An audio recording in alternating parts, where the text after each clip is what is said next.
programme vous est offert par Illico Cash.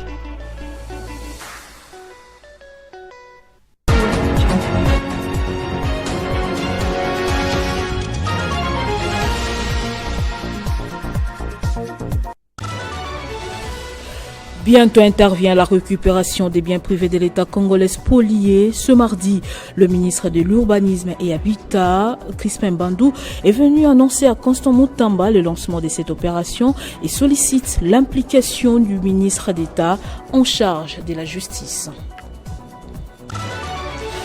Au Sénat, validation des mandats des 17 suppléants. Ceci fait suite à l'approbation par la Chambre haute du Parlement du rapport de la commission spéciale chargée d'examiner les différents dossiers des suppléants. C'était au cours d'une plénière ce mardi. Piraterie des plaques d'immatriculation à Lubumbashi dans le Haut-Katanga par certains individus alors qu'elle était déjà sur les terrains pour traquer ces malfrats. La police a été interdite de mener les opérations de lutte contre ces fléaux qui causent l'insécurité. Nouveau journal sur Télé 50, bienvenue à tous. À la Chambre haute du Parlement, la plénière de ce mardi a validé le mandat des 17 suppléants. Ceci fait suite à l'approbation par le Sénat du rapport de la commission spéciale chargée d'examiner les différents dossiers des suppléants. Les élus des élus ont également adopté les règlements d'ordre intérieur.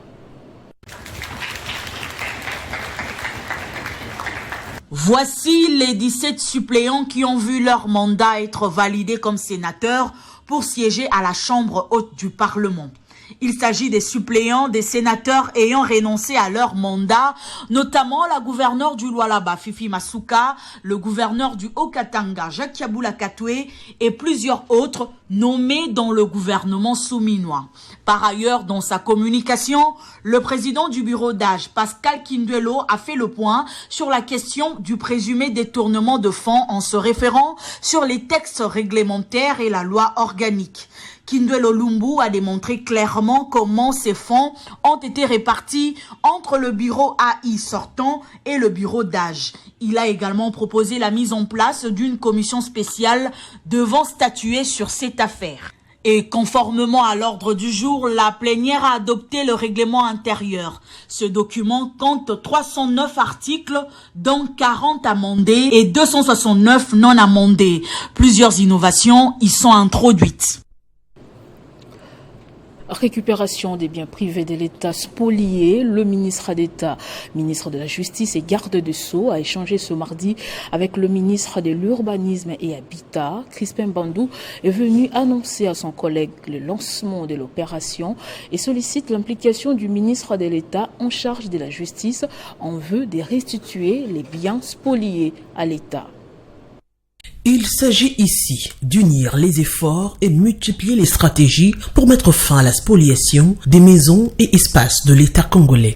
Voici l'essentiel de l'échange entre le ministre d'État à la Justice Constant Mutamba et le ministre de l'Urbanisme et Habitat Crispin Mbandou. À dater de ce jour, nous allons ensemble lancer l'opération de récupération du patrimoine privé de l'État. Donc les maisons, les immeubles, les emprises qui ont été spoliées, il faut que l'autorité de l'État soit instaurée et rétablie dans le secteur de l'urbanisme et de l'habitat. Le lancement de cette opération se fera concomitamment.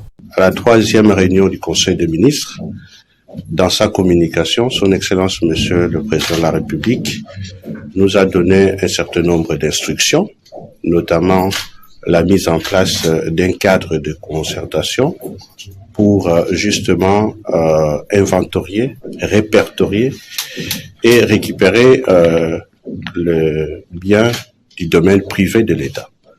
Donc, je suis venu voir mon collègue justement pour concrétiser et matérialiser l'inscription du chef de l'État. Bien avant le Conseil de ministres du vendredi dernier, le ministre de l'Urbanisme et Habitat avait dépêché une mission de prospection le long du fleuve Congo à Kinshasa et des dénonciations ont été faites sur l'existence des constructions anarchiques dans cet espace. Et puis la ministre des Affaires sociales, Nathalie Aziza Mounana, reçue dans son cabinet de travail la malienne Fatoumata Niane Batouli, CEO du groupe Holding Toulouse. Les deux personnalités ont échangé sur les volets sociaux que la présidente du groupe mène en RDC depuis un certain temps en soutien et accompagnement des personnes à mobilité réduite. Ces échanges augurent de nouvelles perspectives de collaboration dans le social et l'humanitaire entre les deux peuples. Après avoir posé les gestes de solidarité envers les personnes vivant avec handicap le 30 juin dernier, jour de 64e anniversaire d'indépendance de la RDC, les réseaux Babel International et Toulouse Group ont été reçus par la ministre des Affaires sociales, Action humanitaire et solidarité nationale, Aziza Mounana, Nathalie. Tous ont passé en revue la situation humanitaire des vulnérables, des personnes vivant avec handicap, des enfants délaissés, dans le seul but de réfléchir comment mettre en synergie les énergies pour prendre en charge cette catégorie des personnes. Un échange combien fructueux selon le représentant de Toulouse Group qui félicite l'oreille attentive d'Aziza Mounana qui, selon lui, se bat jour et nuit pour élaborer des stratégies dans le secteur social et humanitaire. Je voudrais déjà remercier son Excellence, Madame la Ministre des Affaires sociales, d'avoir bien voulu nous accueillir de façon très chaleureuse à ce bureau aujourd'hui. Alors, je peux vous donner d'assurance que, effectivement, nos échanges ont porté sur les volets sociaux que nous sommes en train d'accompagner en ce moment au Congo. Alors, depuis notre présence ici au Congo, nous avons pu accompagner quelques orphelinats et nous avons pu apporter un soutien pour les personnes à mobilité réduite. D'ailleurs, son Excellence, Madame la Ministre des Affaires sociales, c'est elle qui a présidé la cérémonie qui s'est tenue à l'hôtel Fleuve Congo. Toulouse Group, conduite par Fatoumata Niane Batouli, fidèle à son engagement en faveur des personnes à mobilité réduite et des personnes vulnérables, s'est dit prêt à collaborer avec le ministère des Affaires sociales, Action humanitaire et solidarité nationale, chapeauté par Aziza Mounana, pour de nouvelles perspectives entre la République démocratique du Congo et la République de Mali. Nous allons rester dans ces secteurs. La ministre des Affaires sociales et Action humanitaire et solidarité nationale compte aussi mener une réflexion avec son homologue du genre, famille et enfants pour la prise en charge des femmes et des vulnérables dans les cadres sociaux. Elle a exprimé son vœu lors de la matinée du genre.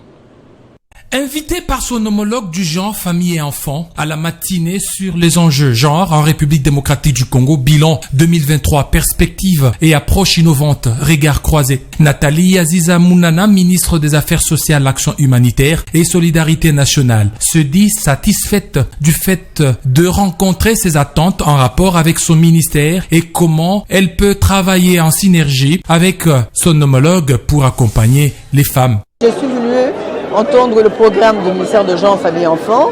C'est du nouveau, c'est l'excellence Léonie Kandolo. C'est une dame qui s'est battue dans le genre pendant plusieurs années dans la société civile. C'est une femme qui a l'expertise, qui a l'expérience dans le genre, famille et enfants. Et aujourd'hui, son programme était magnifique où j'ai eu les réponses par rapport à mon ministère, Affaires sociales, Action humanitaire. Comment nous allons travailler en synergie pour pouvoir accompagner les femmes qui souffrent, et les femmes qui ont perdu leur mari sur le champ de bataille, la prise en charge de ces veuves-là et les enfants. J'ai eu beaucoup de réponses, comment nous allons travailler ensemble pour la prise en charge de ces femmes-là et ces enfants qui souffrent par rapport à cette guerre qui nous a été imposée injustement. Et j'ai eu le réconfort parce qu'elle a un projet qui va m'aider à accompagner et les stratégies pour la prise en charge des veuves. Ancienne ministre provinciale en charge du genre et famille dans le Haut-Katanga, l'actuelle ministre des Affaires sociales, Action humanitaire, solidarité nationale, Aziza Mounana, fait aussi du combat des femmes et des vulnérables son cheval de bataille. Direction le Congo central, l'hôtel Bévior de Moanda a abrité la grande rencontre autour du ministre des Hydrocarbures, Molindo Sakombi. Il s'agit des parties prenantes concernées par l'exploitation du pétrole congolais par la société Perenco dans ces territoires de Moanda. Le ministre a prôné le travail collectif pour le bien-être de tous. Présidée avec dextérité par le ministre Molendo Sakombi, la réunion de Mwanda a permis de faire le tour de toutes les questions qui divisent la société Perenco et la population de Mwanda. Je me félicite de cette démarche qui provient de cette initiative du ministère des hydrocarbures. Pour les fils et filles de Mwanda, les retombées de l'activité de Perenco doivent impacter les social de Mwanda et du Congo central. En vacances parlementaires, les élus de cette province veulent accéder à la convention de 1969 qui lie le gouvernement congolais à la société Perenco et au besoin l'adapter à l'évolution des réalités modernes. Ce n'est qu'une façon de jeter les jalons, parce que le travail ne fait que commencer. Ce travail-là qui consiste à contrôler, à savoir et à rechercher les bénéfices du pays et de la province. Le travail ne fait que commencer puisqu'il a été proposé un cadre de concertation permanent. Et dans ce cadre, on va associer les communautés locales, les élus provinciaux et nationaux, y compris le gouvernement. Et donc c'est ce cadre qui va éclaircir davantage cette affaire ténébreuse du pétrole dans notre province. Parmi les autres questions soulevées figure l'approvisionnement du compte du comité de concertation du territoire de Mwanda ainsi que la mise sur pied du fonds pour les générations futures. Dans son intervention, le ministre Molendo Sakombi dit ne pas être venu s'instituer en tribunal entre les uns et les autres, mais plutôt pour œuvrer ensemble pour la paix et le bien-être de tous. Je ne voudrais pas être ici entre deux feux, mais au contraire, que toutes les parties prenantes, moi-même y compris, qu'on puisse trouver des solutions durables à certaines questions. Sous la supervision du patron du pétrole congolais, les participants ont convenu de multiplier ce genre de rencontres afin de développer un partenariat gagnant-gagnant et contribuer à la croissance économique de la République démocratique du Congo. Le caucus des députés du Congo central ont félicité le ministre des hydrocarbures, Molendo Sakombi, pour la transparence dont il a fait preuve en adoptant une approche inclusive dans la gestion du dossier Perenco. Le ministre d'État, ministre des Infrastructures et Travaux publics, Alexis Guizarro, a procédé le mercredi dernier dans la ville de Kananga, au Kasaï, au lancement officiel de la deuxième phase des travaux de bitumage et modernisation de la route Kananga-Kalambambouji. Ceci rentre dans le cadre de l'exécution du programme sino-congolais. Le travail commence. Le Grand Kasaï peut pousser un ouf de soulagement, disant au revoir à son enclavement. Après le lancement de la première phase en septembre 2022 par le chef de l'État Félix Tshisekedi de la route Kananga-Kalambambouji en terre battue afin d'assurer rapidement l'établissement du trafic, voici venir la deuxième phase avec une route revêtue et dotée des assainissements appropriés. Le lancement des travaux de cette voie longue de plus de 200 km, laquelle connectera l'espace Kasaï à l'océan Atlantique via le port angolais de Lobito, a eu lieu le mercredi 3 juillet 2024 à la commune rurale de Mataba devant les officiels, les partenaires techniques et financiers et surtout la population très joyeuse. Cette deuxième phase qui concerne l'asphaltage de ce tronçon en une fois deux voies pour une durée de 36 mois comprend aussi la construction des ponts béton sur les rivières Lueta et Kasaï, a précisé le directeur général de la CGT dans sa présentation. Ce projet s'inscrit dans le cadre du plan quinquennal 2024-2028 du gouvernement congolais exécuté par le ministère des ITP et financé par le programme sino-congolais. Ce lancement fait partie d'une longue série d'activités lancées par le chef de l'État qui a commencé à Kinshasa avec la construction des rocades, a rappelé le patron des infrastructures congolaises. Ezali route, il y a salut. Ezali route, il y a espoir. Ezali route ko fungola bino ba possibilité et belé bandeko. Plusieurs autres chantiers sont en cours dans l'espace Grand Kasaï ainsi que dans plusieurs autres provinces de la RDC. Le chef de l'État, Félix Tshisekedi, veut ainsi transformer le pays en un vaste chantier d'infrastructures afin de créer la connectivité du territoire national.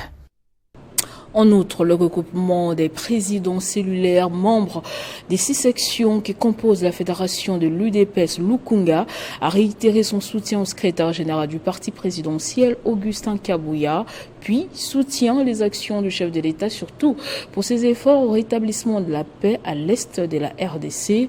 Ils invitent par ailleurs les personnes qui créent les troubles au sein du parti de retourner à leurs cellules pour poser leurs problèmes auprès des responsables. Nous, regroupement des présidents cellulaires de Mongafula, Fédération de Lukunga, réunis dans les 6 sections à ce jour. Après avoir constaté avec amertume sur les réseaux sociaux des spéculations et des bruits à l'endroit de notre secrétaire général Augustin Kabouya, Mwanabute du chef de l'État. À cet effet, nous restons attachés aux autorités du parti en tant qu'organe de base et nous promettons notre soutien indéfectible à M.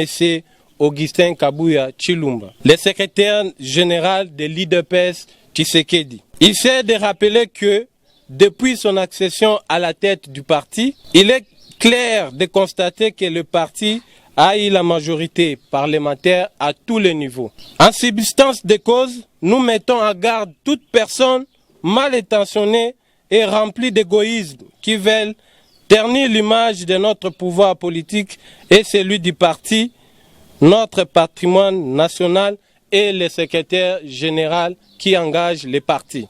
À toute fin utile, nous exigeons un retour immédiat à tous les brebis égarés au niveau de nos cellules de base qui est l'organe d'entrée dans l'IDPS.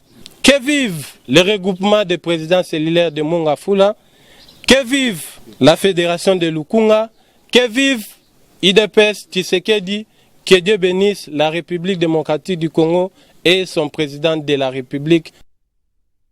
Je l'ai dit au sommaire, piraterie des plaques d'immatriculation dans la ville de Lubumbashi, dans le Haut-Katanga. Ce phénomène non seulement affaiblit la recette fiscale, mais aussi favorise l'insécurité dans cette province.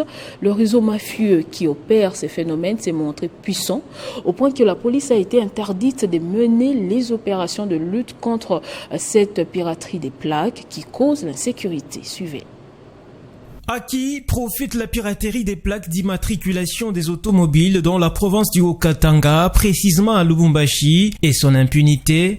Le Haut-Katanga est la seule province de la RDC où on peut compter 30 véhicules marques différentes, tous avec le même numéro de plaque d'immatriculation sous l'œil impuissant de l'autorité de l'État. Les commandants du bureau 2 de la ville de Lubumbashi, surnommé Tolérance Zéro, qui s'étaient opposés à cette pratique qui alimente et favorise l'insécurité à Lubumbashi, s'est vu interdit d'interpeller les membres de ces réseaux mafieux par une décision du président de l'Assemblée provinciale sans vouloir l'entendre. Du coup, toutes les opérations qui visaient stopper cette hémorragie des pirateries des plaques sont mises en berne et la mafia a emporté sur la police. Lubumbashi est une ville cosmopolitaine avec un afflux des véhicules dont la mafia des pirateries favorise l'insécurité sur la voie publique dont sont victimes des paisibles citoyens. Et toujours dans le Haut-Katanga, pour la 3e édition, le comité d'organisation pour l'unité et l'émergence de la jeunesse africaine a remis le brevet et le trophée des mérites au rapporteur de l'Assemblée provinciale. Le prix de jeunes africains émergents, David Mumba Kitindo, se dit reconnaissant envers son mentor Serge Kandé. Nous sommes dans les installations de l'Assemblée provinciale du Haut-Katanga. Ici, le rapporteur David Mumba reçoit la visite des organisateurs pour l'unité et l'émergence de la jeunesse africaine, conduit par son président Trésor Olongo. Au cours de cette rencontre, le comité d'organisation vient remettre un brevet et trophée de mérite au rapporteur. Il s'agit du prix de la 3e édition des jeunes africains émergents, enjeux et les aspects que cette édition a apportés tout en mettant en lumière les points focaux ayant caractérisé le choix du rapporteur. Le parcours politique du lauréat a été religieusement brossé et projeté à travers un poste téléviseur avant de lui décerner ce prix. Très satisfait du choix porté en sa modeste personne, le rapporteur David Mumba remercie ce comité d'organisation et dédie ce prix à son mentor, le double brassard de Sakania, Serge Shembo Kondé, pour son coaching. Aujourd'hui, les œuvres qu'il a eu à faire montrent devant la jeunesse. Le jury a porté le choix sur lui parce que d'abord il s'est distingué. c'est quelqu'un qui a eu un parcours qui convainc aujourd'hui. Parce que quand on parle du prix Jeune Africain émergent, il faut qu'il y ait les preuves palpables de cette émergence. De par sa qualification scientifique. Le parcours exceptionnel de David Mumba, rapporteur de l'Assemblée provinciale, illustre un engagement inébranlable envers l'éducation, le service public et la démocratie, faisant de lui une figure éminente et inspirante dans le paysage politique et académique de la République démocratique du Congo. La photo de famille a sanctionné la cérémonie. Et puis on va prendre cette déclaration des ressortissants d'Uvira et amis vivant à Kinshasa relative à la détention du ministre honoraire du développement rural François Roubota à la prison de Makala suite à l'affaire d'achat forage.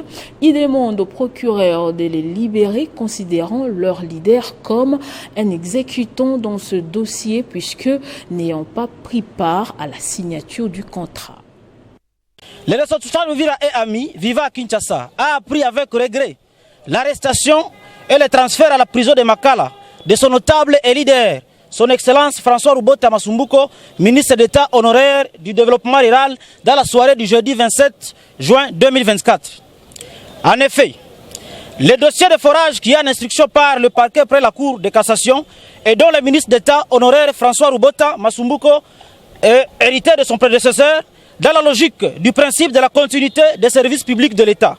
François Roubota Masumbuko n'a fait qu'exécuter les projets qui étaient déjà en cours d'exécution, étant donné le besoin criant en eau potable de la population en milieu rural. De ce qui précède, la liberté étant la règle et la détention l'exception, nous, ressortissants d'Uvira et amis vivant à Kinshasa, sollicitons auprès du procureur général de la République, près la Cour de cassation, ce qui suit. La libération immédiate et sans condition du ministre d'État honoraire François Roubota Masumbuko, car ce n'est pas lui négociateur et signataire du dit contrat, ni la DGSMP qui l'avait approuvé.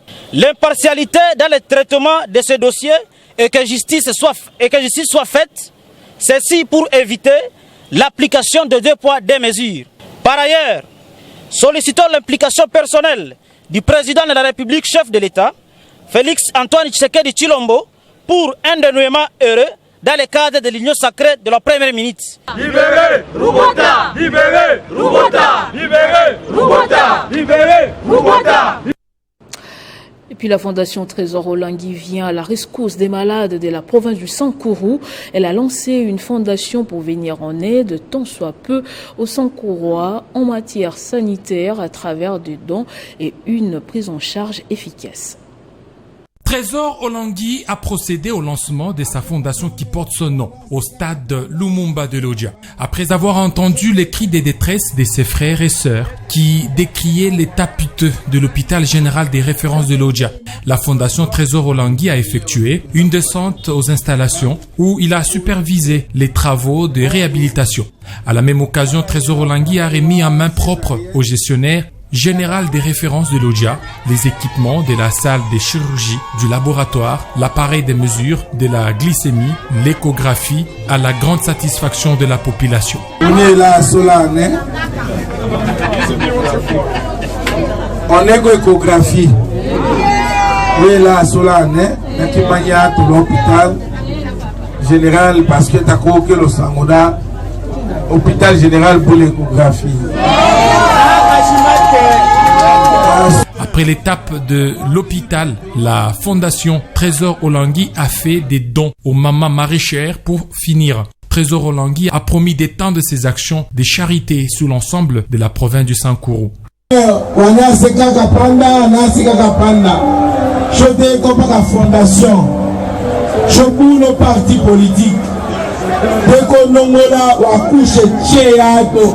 Dans son cahier des charges, Trésor Olangi a prévu de faire les champs, la pisciculture, l'élevage pour lutter contre la famine et la pauvreté dans les Sankourou. La Société nationale de loterie Sonal SA a organisé ce mardi la cérémonie de remise du gros lot des 4 844 500 francs congolais à l'heureux gagnant de la dernière course. Tenant son siège du bâtiment administratif, le gagnant a obtenu son chèque symbolique à l'aveu des agents et cadres de la société. Un jour spécial, un autre millionnaire récompensé, la Sonal SA, continue de faire le bonheur des parieurs. Dans cette salle, en présence des cadres et agents de cette société, l'administrateur directeur général Claude Solange Tibakayoa se réjouit de l'informatisation de la Sonal et exprime sa vision de son extension dans les 145 territoires de notre pays et annonce également le lancement bientôt d'un loto national. Dans notre programme, dans nos projets, en plus d'informatiser, de digitaliser, il était question aussi de pouvoir diversifier et nous sommes là-dessus.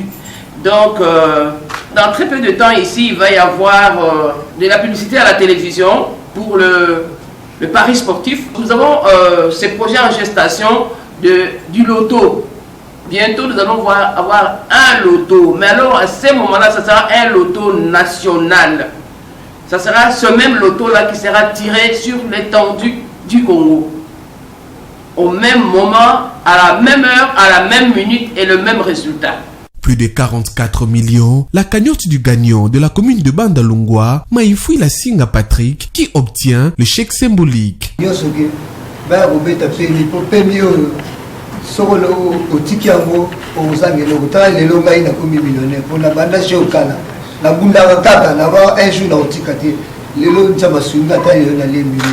Avec Claude Solange Tibakayoa, la vision de la modernité et refondation de la Sonal SA est palpable dans les actions, un vent nouveau, un nouveau narratif.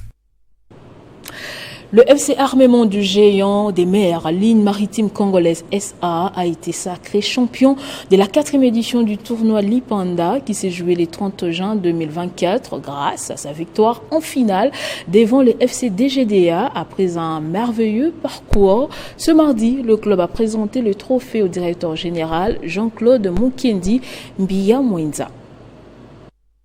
Le Football Club Armement du Géant de mer, ligne maritime congolaise SA, a brillé de mille feux lors du tournoi Lipanda en battant petitement en finale le FC DGDA pour s'adjuger le sacre de la 4e édition. Absent lors de la finale de son entreprise pour des raisons professionnelles à l'étranger, le directeur général a été honoré par les joueurs des LMC qui lui ont remis les trophées Lipanda, question de lui témoigner la gratitude pour le soutien et engagement qu'il a envers l'équipe de football LMC. Notre direction, par l'entremise du service social, ou mieux de la section sport, a voulu montrer à la face du monde que LMC, via son plan de relance 2023-2027, que le capital humain reste la préoccupation de la direction générale qui mise sur la politique qui se résume dans la maxime « les agents LMC d'abord ».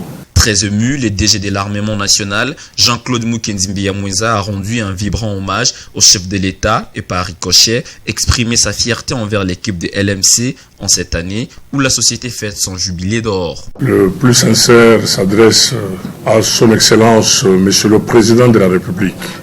J'ai cité Félix Antoine Tshisekedi Tshilombo. Nous remercions nos vaillants combattants, les sportifs que vous êtes.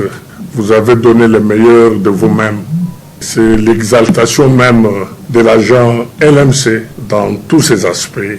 Pour le président de la République, le peuple d'abord, pour nous c'est les agents LMC.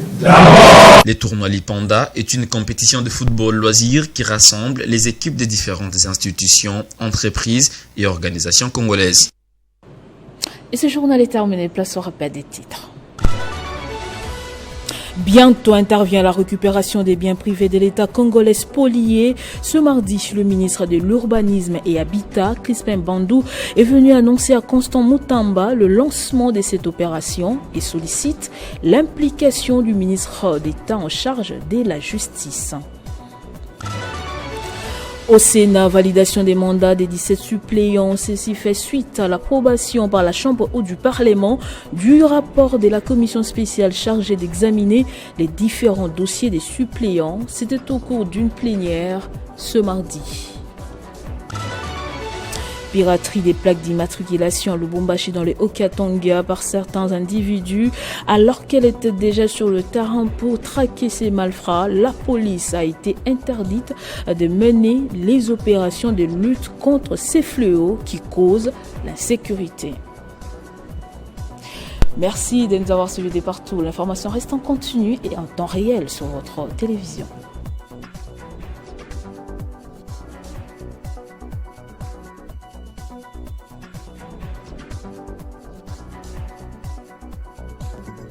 Retrouvez toute l'actualité en continu sur www.tele50.cd.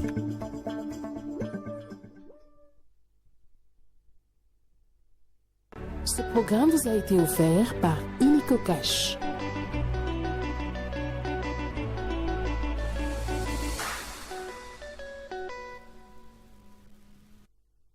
Les familles Monteiro et Lanza ont la profonde douleur d'annoncer le décès de leur fille Sarah Lanza Monteiro, survenue le mercredi 3 juillet 2024 à l'hôpital Sander à la suite d'une courte maladie. En attendant, les deuils se tient sur l'avenue Éléphant numéro 115, quartier Mososo, commune délimitée résidentielle. Les programmes des obsèques se présentent comme suit. Vendredi 12 juillet 2024 à 18h juste, début de la veillée mortuaire à la salle Kofi, 6 avenue Malembankulu, quartier Soussimat, commune Gombe. Samedi 13 juillet 2024 à 9h, la levée du corps à la morgue de l'hôpital du Cinquantenaire pour l'exposition à la salle Kofi et s'en suivra l'inhumation au cimetière de la Gombe. Un bain de consolation sera servi dans la même salle Kofi jusqu'à 17h30. Ce communiqué tient lieu de faire part.